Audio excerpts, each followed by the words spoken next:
todas sus maravillas, me alegraré y me regocijaré en ti. Cantaré a tu nombre, oh Altísimo. Jehová será refugio del pobre, refugio para el tiempo de angustia. En ti confiarán los que conocen tu nombre, por cuanto tú, Jehová, no desamparaste a los que te buscaron. Cantar a Jehová que habita en Sión, publicar entre los pueblos sus obras, porque el que demanda la sangre se acordó de ellos, no se olvidó del clamor de los afligidos. Oh sí, amado Señor, en esta mañana queremos presentarnos delante de ti, por eso hoy nos cubrimos con la sangre preciosa del Cordero de tu amado Hijo, y declaramos en el nombre de Jesús que aquí hay un pueblo de Dios que viene delante de ti con acción de gracias, Señor. Y alabamos tu Espíritu, Señor. Bendecimos tu nombre, Dios. Cantamos a tu nombre, Señor. Y declaramos que tú eres el refugio de este pueblo, Señor. Declaramos que solamente en ti confiamos, Señor, por cuanto tú nos has desamparado, Señor, y nos has mostrado tu amor y tu misericordia. Espíritu de Dios, desciende con poder sobre la ciudad de nuestra casa de su presencia, en el nombre de Jesús. Amén.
cielo, su trono, sus ojos ven, sus párpados examinan a los hijos de los hombres.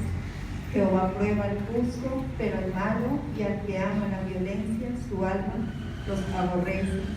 Sobre los malos hará llover calamidades, porque Jehová es justo y ama la justicia. El hombre recto mirará su rostro. Oh sí, amado Dios, hoy queremos darte gracias, Señor, por esta palabra, porque tu palabra nos dice que tú eres refugio para tus hijos, Señor. Por eso hoy declaramos que tú eres la confianza de este pueblo, Señor.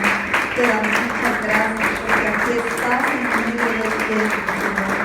Gracias porque tu trono que está en los cielos, Señor. Y sabemos que tus ojos hoy están en medio de este lugar, están en medio, Señor, de tu pueblo. Por eso hoy nosotros, Señor, con la alegría del corazón nos presentamos ante ti y declaramos que tú eres nuestro Dios, que tú eres nuestro Sanador,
lámparas encendidas, y vosotros sed semejantes a hombres que aguardan a que su Señor regrese de las bodas, para que cuando llegue y llame, le abran en servir. Bienaventurados aquellos siervos a los cuales el Señor cuando venga haya velado. De cierto os digo que se servirá y hará que se sienten a la mesa y vendrá a servirles. Os llama Dios. Hoy queremos dar muchas gracias, Señor, por este tiempo de la palabra. Gracias porque es tu palabra, Señor, la que sigue nuestros lomos, la que enciende nuestras lámparas, Señor. Por eso hoy nosotros, Señor, aguardamos, Señor, esa palabra. Te pedimos que seas tú hablándola a cada uno de nosotros, que nosotros la guardemos en el corazón y que la pongamos por obra. Asimismo, damos gracias por la vida de nuestro apóstol. Oramos para que sigas bendiciendo a tu hijo, el trabajo que él hace delante de ti. Oramos asimismo por nuestro pastor. Hoy te pedimos que la doble porción de unción que sea dada y que le entregue tu mensaje hoy en el nombre de Jesús. Amén. Gloria a Dios. Miremos, por favor, en la primera epístola a los Corintios, en el capítulo 15, versos 57 y 58. Dice: pero gracias sean dadas a Dios, que nos da la victoria por medio de nuestro Señor Jesucristo. Así que, hermanos míos amados, estad firmes y constantes, creciendo en la obra del Señor siempre, sabiendo que vuestro trabajo en el Señor no es en vano. Te damos gracias, Señor Jesús. En esta mañana estamos ante tu presencia, nos humillamos delante de ti para exaltarte, para bendecirte, para reconocerte a ti como nuestro Dios y como nuestro Salvador. Te pedimos que por medio de esta palabra le hables a cada uno de nosotros en el nombre de Jesús. Dice entonces, primera epístola a los Corintios, capítulo 15, versos 57 y 58 en la Nueva Versión Internacional. Pero gracias a Dios que nos da la victoria por medio de nuestro Señor Jesucristo. Por lo tanto, mis queridos hermanos, manténganse firmes e inconmovibles, progresando siempre en la obra del Señor, conscientes de que su trabajo en el Señor no es en vano.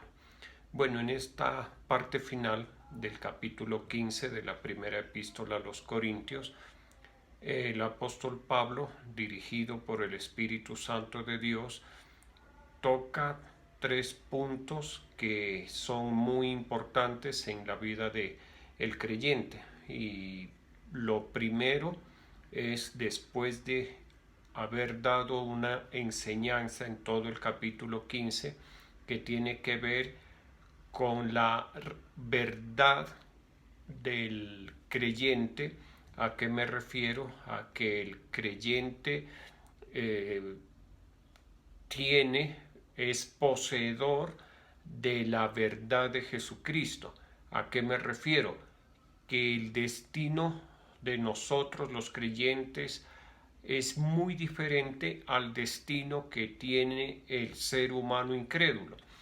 Y el destino nuestro es que nuestra alma y aún nuestro cuerpo, en la resurrección del cuerpo, como lo explicaban nuestro apóstol en la enseñanza que les recomendé ayer, aún nuestro cuerpo resucitará, o nosotros resucitaremos en cuerpo incorruptible, y junto con nuestra alma y nuestro espíritu, sea todo nuestro ser, espíritu, alma y cuerpo, tendrán una experiencia eterna junto al Señor Jesucristo.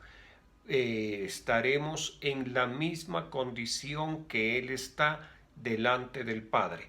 ¿Sí? Eso es una parte de la temática que viene desarrollando aquí en el capítulo 15, y que ante eso les decía los 3 puntos que están en estos 2 versos 57 y 58. Primero, la gratitud, porque nosotros somos privilegiados por lo que tenemos, por la verdad de Dios y de Cristo que está en nosotros. Eso es algo que debemos tenerlo así, como nuestra verdad. La verdad del hombre incrédulo es que en el momento de la muerte su alma se condenará, se irá a pasar su eternidad lejos de la presencia de nuestro Señor Jesucristo. Y cuando sea la resurrección del cuerpo, su cuerpo resucitará para que junto con el alma permanezcan destituidos eternamente y para siempre de la gloria de Dios. Esa es la segunda muerte. ¿Listo? Entonces, ante eso, ante ese privilegio nuestro tan extraordinario, único, exclusivo, por el cual nosotros no hemos hecho nada, excepción hecha de creer en el Evangelio, en el mensaje del Evangelio. Ante eso, nuestra gratitud a Dios, como dice aquí, pero gracias sean dadas a Dios que nos da la victoria por medio de nuestro Señor Jesucristo. Esa victoria ante la muerte eterna, esa victoria nos la da el Señor Jesucristo. ¿En qué consiste esa victoria? En que para nosotros ya no hay muerte eterna, sino hay vida eterna para todo nuestro ser. Dice también el otro punto: así que, hermanos míos amados, estad firmes y constantes, creciendo en la obra del Señor, para que nosotros podamos experimentar la fe y los beneficios de la fe a plenitud. Es importante que hagamos una profesión de fe con toda firmeza. ¿Listo? Porque les decía, lo que recibimos de parte de Dios por medio del Evangelio es extraordinariamente grande, sublime, maravilloso.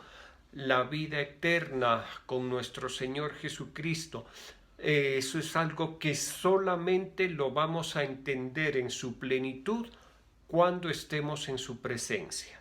Antes no. Aquí tenemos una idea, aquí tenemos una revelación acerca de lo que será nuestra vida eterna. Hace poco lo veíamos, creo que hace 15 días en un devocional. En este tiempo conocemos en parte. No sé si recuerdan que tocamos esa temática. En parte conocemos. Primera de Corintios capítulo 13. Pero cuando venga lo perfecto, lo que es en parte se acabará. Va a llegar el tiempo en que tendremos una revelación plena. Y entonces le decía, para eso, con esas promesas que tenemos de parte de Dios, de experimentar a plenitud la vida eterna, de experimentar a plenitud la vida de nuestro Señor Jesucristo, de tener esa experiencia a plenitud de nuestra resurrección juntamente con el Señor Jesucristo, debemos entender que necesitamos profesar la fe con toda firmeza. Con toda firmeza. No podemos hacer una profesión de fe débil, una profesión de fe blandengue, una profesión de fe inconstante. Lo dice en la Nueva Versión Internacional. Por lo tanto, mis queridos hermanos, manténganse firmes e inconmovibles para poder alcanzar todas estas preciosas y grandísimas promesas, como dice el Espíritu Santo a través del apóstol Pedro, nuestra profesión de fe debe ser así, una profesión firme e inconmovible. Por eso, más adelante, en el capítulo 16 de la primera epístola a los Corintios, en el verso 13, dice: velad, estad firmes en la fe, portaos varonilmente y esforzaos. Nuevamente repite, enfatiza lo importante de mantenernos firmes en la fe. Cuando dice portaos varonilmente, se refiere a que debemos ser valientes. Hombres y mujeres debemos ser valientes. en la profesión de nuestra fe. Y esto, mire, sí que es importante. Nuestra actitud en la profesión de fe debe ser la de unos y unas valientes, o sea, que hagamos los esfuerzos necesarios, que corramos los riesgos necesarios, que asumamos las consecuencias necesarias en la profesión de nuestra fe, o sea, creyéndole al Señor Jesucristo. Le voy a poner un ejemplo, muy conocido por todos, pero muy práctico.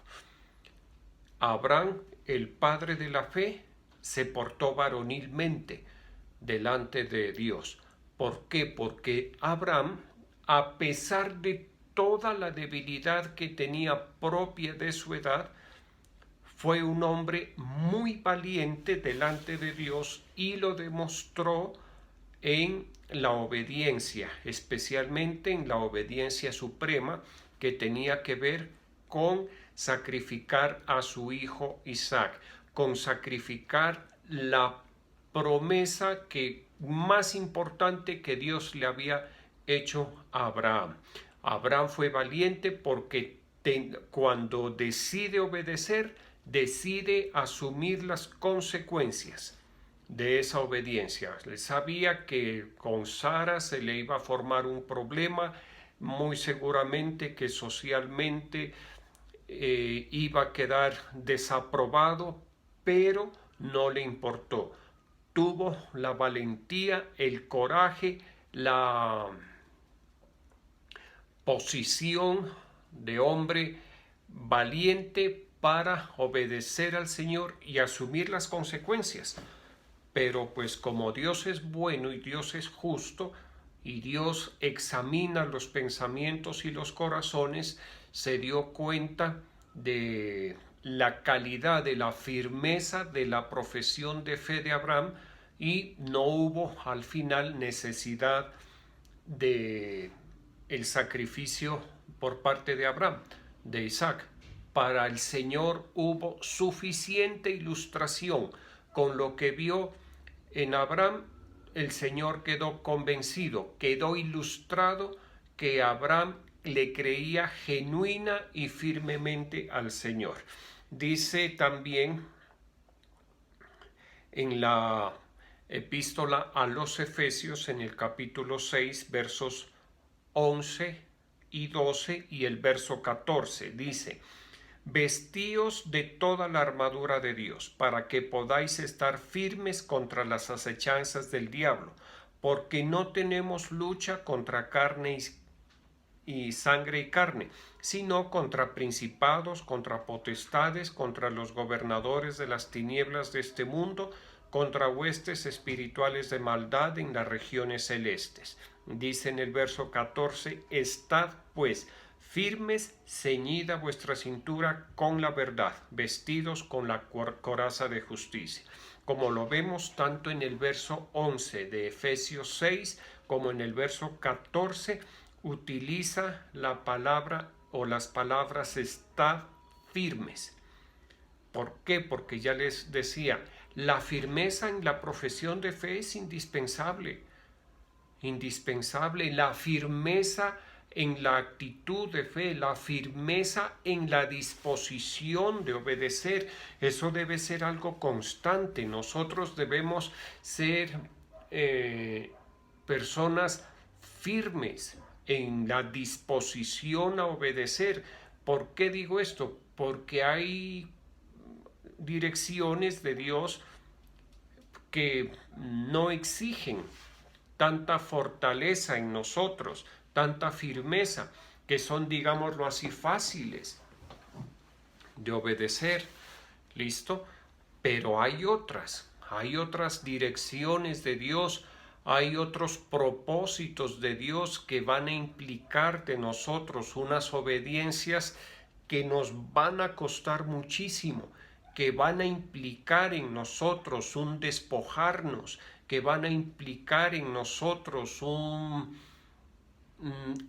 rendirnos, un morirnos prácticamente a lo que queremos, deseamos o anhelamos, que implican en nosotros una claudicación, entonces ahí es donde se comprueba efectivamente qué tan firme es nuestra fe.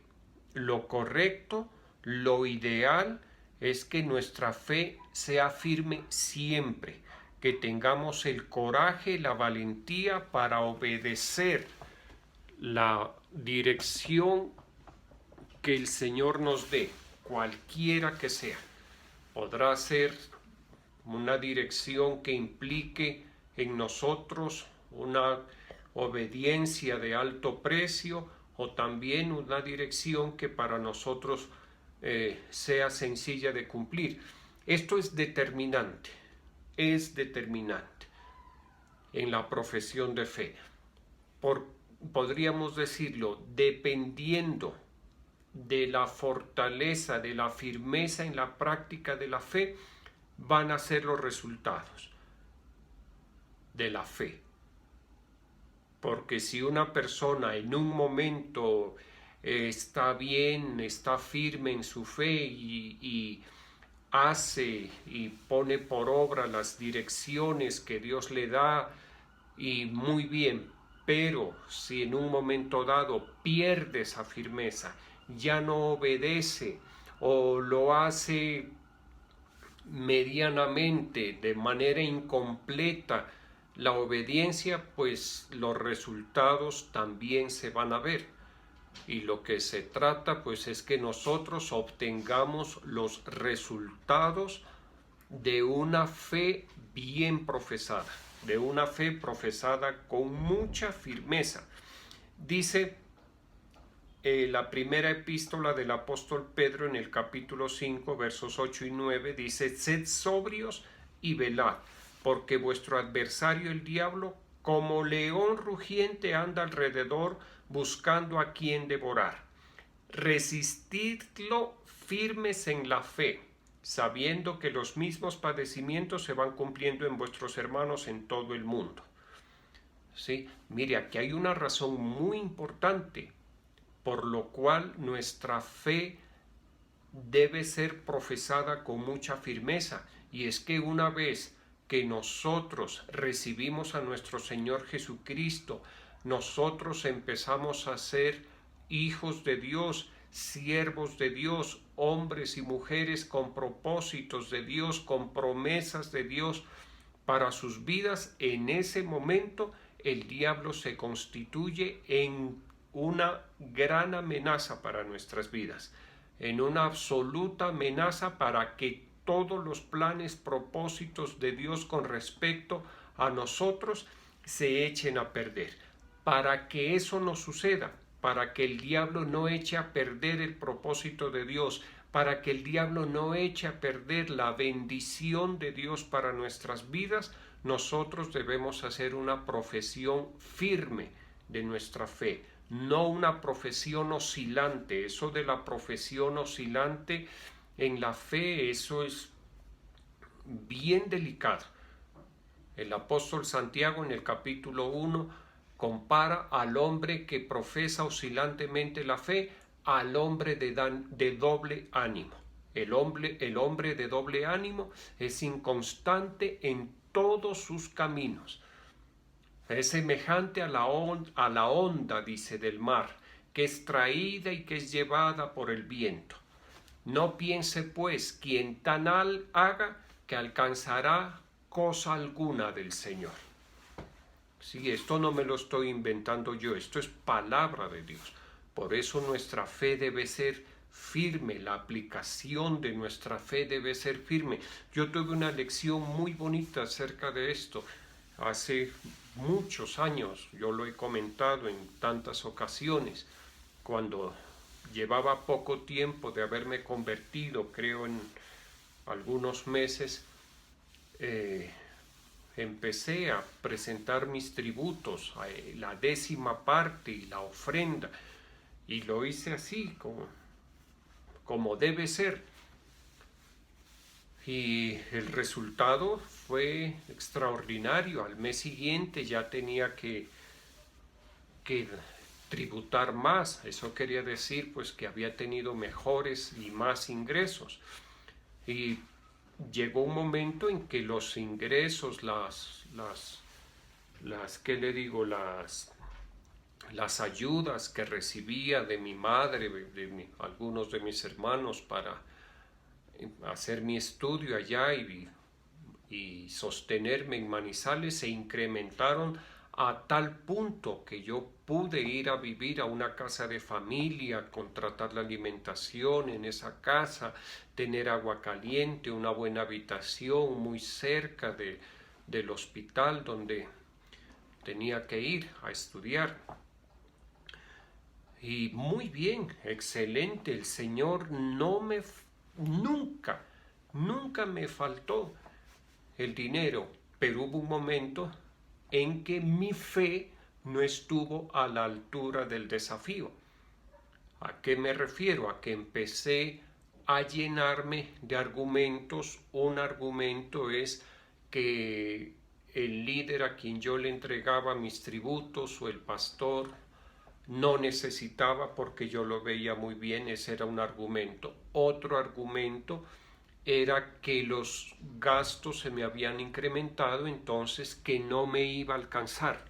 Hasta ahí me había alcanzado, pero yo pensaba que no me iba a alcanzar. Y otro argumento que tuve fue que yo tenía que pensar en mí, que ese dinero que se daba como tributo mejor lo utilice para comprar cosas para mí. Y esos tres argumentos hicieron que yo dejara de sembrar, de presentar mis tributos por algunos meses. ¿Y qué pasó? Que los ingresos, las ayudas que recibía empezaron a menguar, empezaron a disminuir al punto que yo ya no pude cumplir con ese compromiso y tuve que volver a como vivía antes, a lo que mi razonamiento y capacidad permitían, a vivir en las residencias de la Universidad de Caldas, donde no se pagaba, a tomar la alimentación en la Universidad Nacional, donde pagaba 7 pesos, era el almuerzo y 7 pesos la cena, pero me tocaba hacer una fila de hora y media y pasar de último, porque no, por ser de otra universidad no tenía derecho. ¿Sí se da cuenta? O sea, prácticamente a una condición muy menesterosa.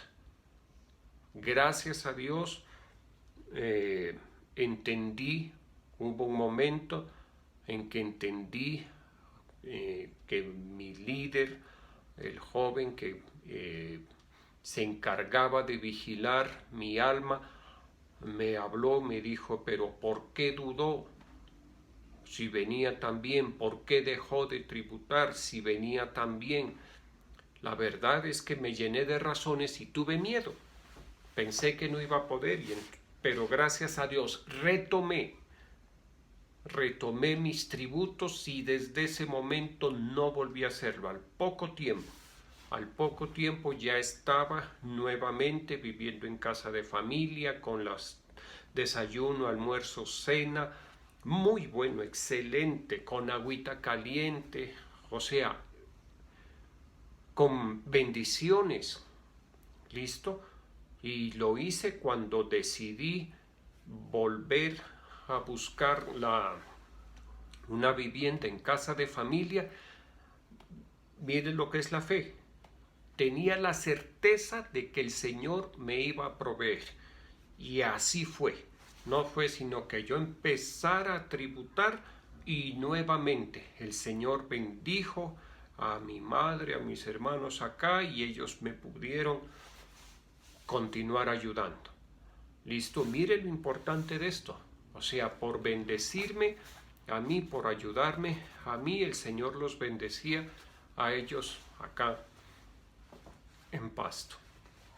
Yo aprendí la lección, yo desde ese momento no he parado, no he fallado, mes tras mes de todo lo que el Señor me permite recibir. Cuando trabajaba en lo secular, lo hacía el mismo día que me pagaban la quincena o la mensualidad, porque tuve varios trabajos al mismo tiempo. Cuando tenía el negocio al final de la carrera, mire, hasta con negocio terminé. Imagínense la bendición. Lo hice de primero, lo primero que hacía. Cogía las facturas que había vendido, liquidaba mi ganancia, mi utilidad, sin escatimar, sin quitarle nada.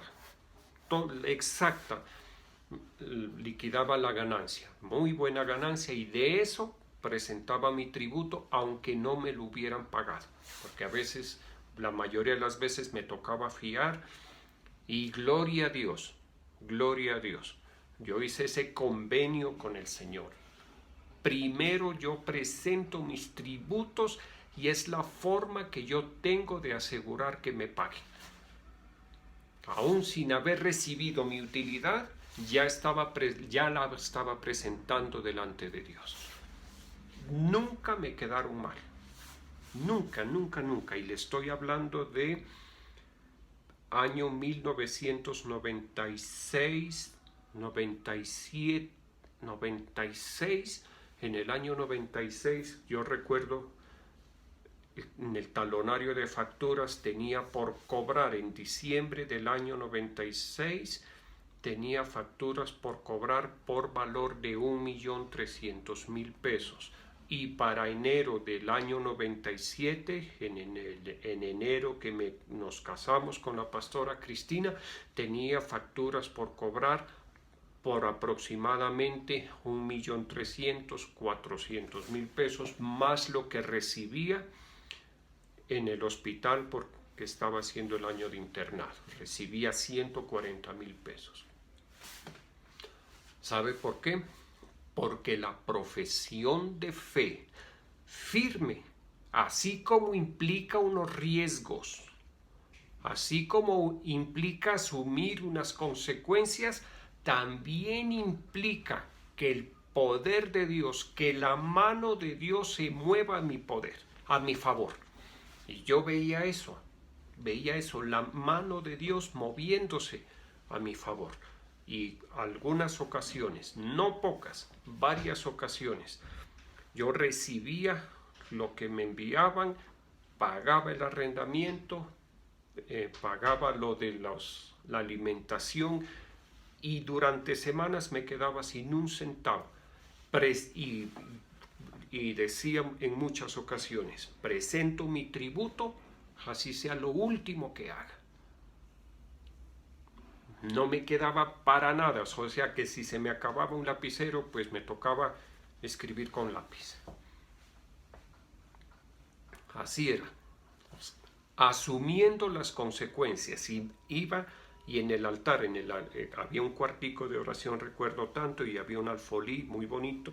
Yo me paraba y así era, en esa actitud: Señor, te presento mi tributo, así sea lo último que haga.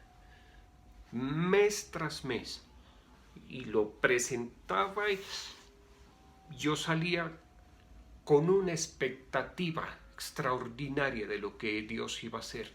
Nunca me faltó, siempre llegó el dinero, siempre, y después, como le digo, en abundancia. Listo, siendo estudiante. Entonces les decía que la profesión de fe debe ser firme. Yo no puedo, por favor, no nos llenemos de argumentos. La argumentación es lo peor. Mire, cuando nosotros nos llenamos de argumentos, cuente con algo, nos vamos a dar la razón. Como le decía, yo tenía 3 argumentos. Primero, los líderes no necesitan porque yo los veo que viven muy bien. Segundo, pienso que con los gastos que se me vienen no voy a poder tributar. Y tercero, lo que yo debería tributar, más bien lo voy a coger para mí. Oiga, esos argumentos me convencieron y lo hice, pero el resultado Fue terrible. Qué retroceso tan tremendo que tuve. Pero gracias a Dios que volví a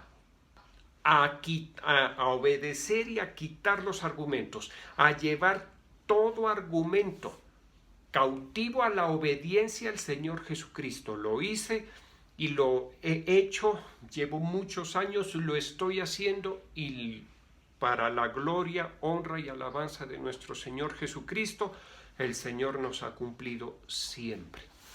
Siempre, siempre de manera oportuna y abundante, mucho más de lo que nosotros podemos pedir o entender por el poder que actúa en nosotros. ¿Sí me estoy haciendo entender? ¿Por qué le hablo así? ¿Por qué le pongo estos ejemplos prácticos, hermano? Porque es necesario.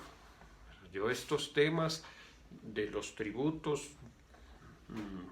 mal haría en no tocarlos. ¿Por qué digo? Porque si yo digo, bueno, yo estoy bien, yo no necesito, lo que ingresa a la iglesia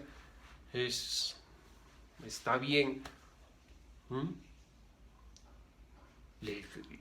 no estoy cumpliendo con mi obligación. ¿Por qué? Porque yo no me debo pastorear a mí mismo. Yo no debo buscar mi propio bien, yo debo buscar el bien, la bendición para las personas que Dios pone para que escuchen la palabra de Dios a través de mi boca. Para eso es. ¿Listo? Y sé que Dios quiere bendecir, y sé que Dios tiene para bendecir, pero también sé que el Señor quiere que muchas personas corrijan, quizá por falta de conocimiento, no sé, pero Dios quiere que usted escuche esta enseñanza y que usted entienda que su profesión de fe debe ser firme, que no es bueno la profesión de fe oscilante, que hoy sí creo, mañana no, que hoy sí, que mañana. No nos llenemos de argumentos, por favor. Si nos llenamos de argumentos, créalo, nos vamos a terminar dando la razón nosotros mismos, pero vamos a obrar sin fe. La palabra de Dios con respecto a Esteban, el primer mártir de la Iglesia de Cristo, dice algo, que Esteban era un hombre lleno de palabra y del Espíritu Santo de Dios. No dice, y Esteban era un hombre lleno de argumentos, era un hombre lleno de razones. No. Era un hombre lleno de fe lleno de fe y del Espíritu Santo. No dice de palabra, lleno de fe y del Espíritu Santo. Lo de la palabra de Dios, que si Esteban estaba lleno o no, pues mire el discurso de Esteban. Esa disertación que hace antes de que lo apedreen, larguísima, desde Génesis hasta ese momento. Extraordinario. El hombre, por estar lleno de fe y del Espíritu Santo, por supuesto, estaba lleno de la palabra de Dios. Dice, Segunda de Tesalonicenses, capítulo 2, verso 15.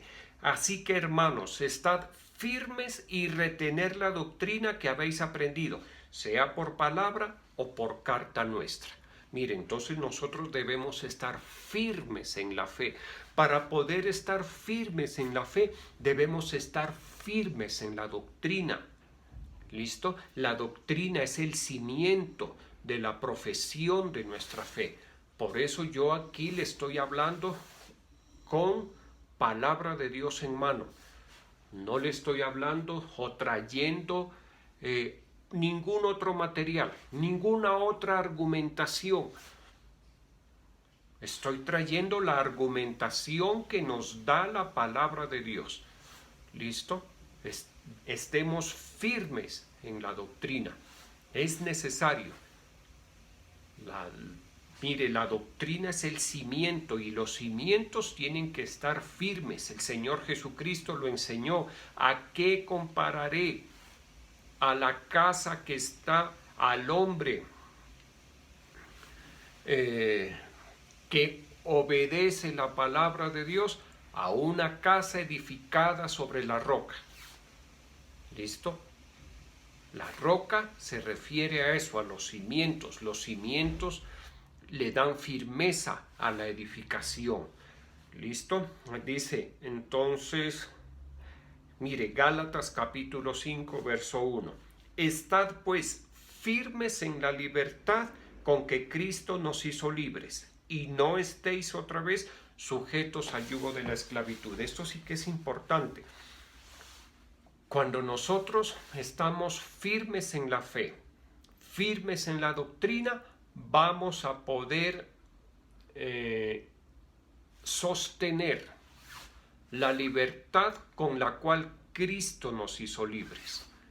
Si nosotros hacemos una profesión firme de nuestra fe, basados en la doctrina, vamos a ser dirigidos por la palabra de Dios, por la doctrina, en el cumplimiento de los propósitos de Dios. Le pongo un ejemplo, y hay que decirlo, para que usted entienda bien esto.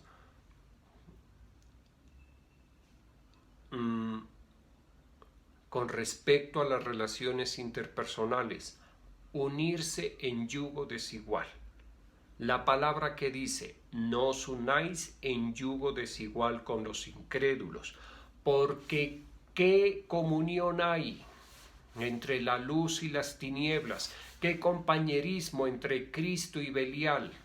¿Así no dice la palabra de Dios? ¿Qué dice la doctrina? No nos unamos en yugo desigual con los incrédulos, ni en negocios, ni en noviazgos, peor en matrimonios. Eso dice la doctrina. Así dice. ¿Listo? Entonces, cuando una persona no está firme en la doctrina, no va a obedecer. Y en este caso concreto, se va a unir en yugo desigual, en algún negocio, en alguna relación interpersonal, sea hombre, sea mujer. ¿Listo? ¿Y qué pasa? Que los planes de Dios no se pueden cumplir. Mire, yo, gloria a Dios, por la misericordia de Dios, creo que estoy en el propósito de Dios, en la voluntad de Dios. He podido mantenerme en la libertad con que Cristo me hizo libre. Porque así dice, estad pues firmes en la libertad con que Cristo os hizo libres. ¿A qué me refiero? ¿A qué libertad? Me refiero a que puedo cumplir el propósito de Dios en mi vida con libertad.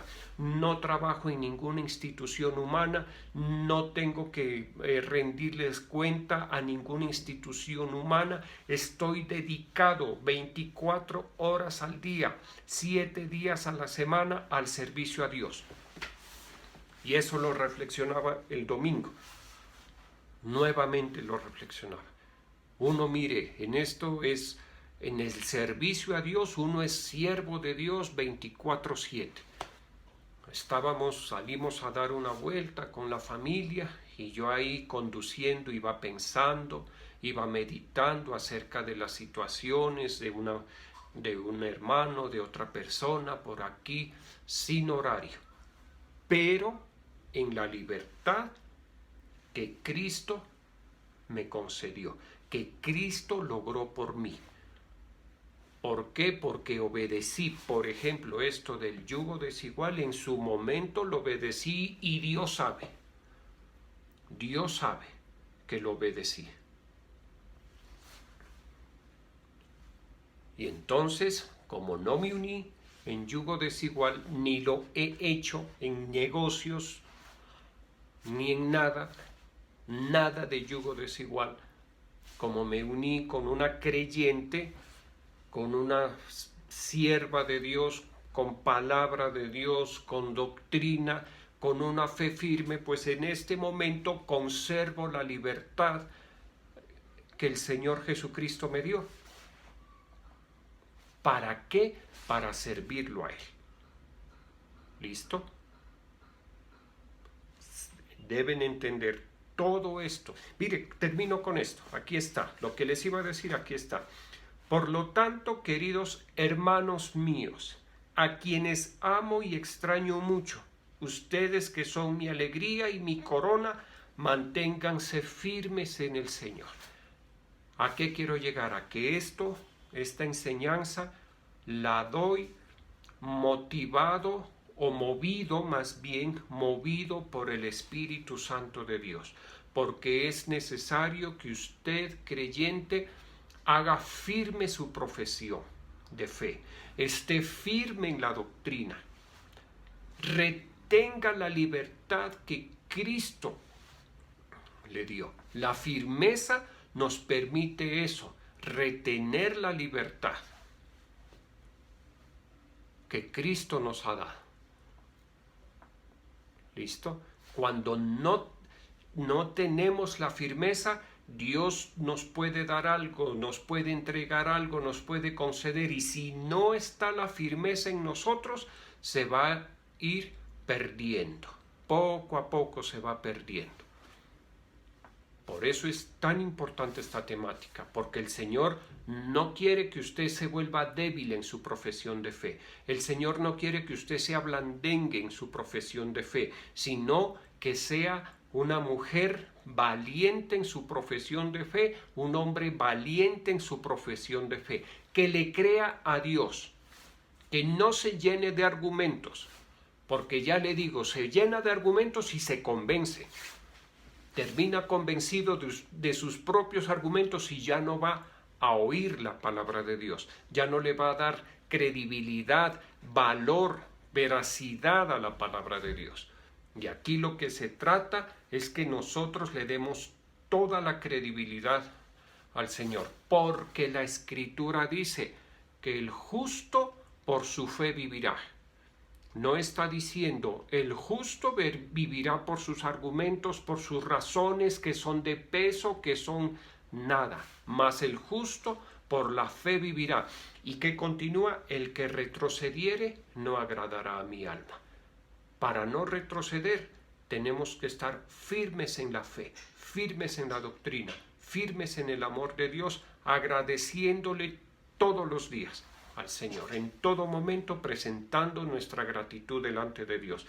Te damos gracias, Señor, en esta mañana por tu enseñanza, por la exhortación, Señor, que tú nos das a todos, porque con tu palabra y con el Espíritu que está en tu palabra, todos somos exhortados, todos somos enseñados. Gracias por los tributos de tus hijos, bendíceles, coloca en ellos esa firmeza, Señor, que tú estés plenamente convencido de que nosotros te creemos, así como quedaste plenamente convencido de que Abraham te creía, Señor. Ayúdanos, fortalécenos y recibe este tributo que lo presentamos con toda nuestra gratitud. Te damos gracias, Señor, en esta mañana. Gracias.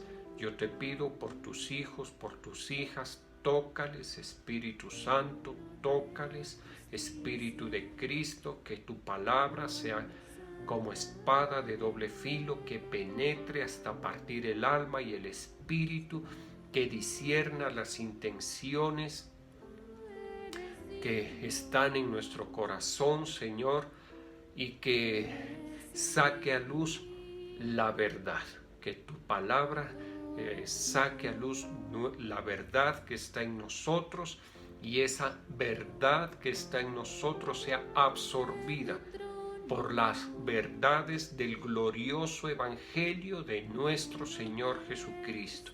Hoy yo te pido, Señor, como pastor, juntamente con la pastora Cristina, oramos para que guardes, para que cuides, protejas a cada uno de los discípulos de esta congregación de Genezaret, de Torrefuerte. Guarda sus familias, guarda sus trabajos, guarda su salud, Señor, guarda su profesión de fe, que cada día esté el propósito de profesar con firmeza la fe, Señor.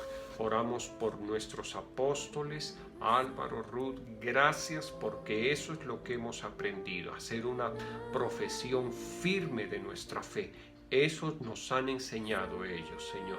Oramos de igual manera por el señor presidente, por el señor gobernador, el señor alcalde, todas las autoridades civiles, que la autoridad, que la aplicación de autoridad en Colombia no se diluya, Señor. Para que haya orden debe haber aplicación correcta y oportuna de la autoridad.